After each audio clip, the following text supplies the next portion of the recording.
ოჯახები რო ინგრევა, ხო? ეს არის ნიშანი ჩვენი უღმერთობისა, გესმით? ჩვენი უღმერთობის, როგორ გეყვარება შენ სამშობლო? როგორ გეყვარება დავითის და თამარის და გრიგო ხანძთელის საქართველო? როდესაც შენი ცოლი არ გიყვარს. ესე იგი 3-4 შვილი გაგიჩინა და მე ახალგაზრდა გოგო ნახე და გაეკიდე. ვინ ახარ შენ ამის მე? ვიცი რა ცუდი ხასიათები იყო ნერვებს მიშლიდა. და შენ რა გადასარევი ხასიათები ქონდა?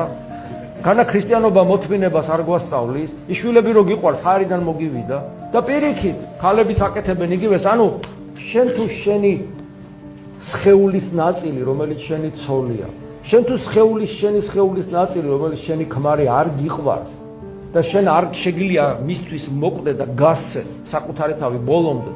და შესაბამისად არ შვილები არ გიყვარს, იმიტომ რომ შვილები ამ დროს უბედურდებიან, სამშობლო გეყვარება არ გადამრიგ. ღმერთი საერთოდ ვერ დაინახავ ვერასოდეს. ამიტომ ოჯახი არის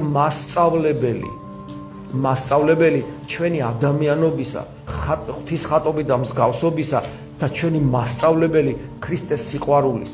ამიტომ ქრისტიანული ოჯახი არის ძალიან მნიშვნელოვანი რამ. ისე როგორც მონასტერი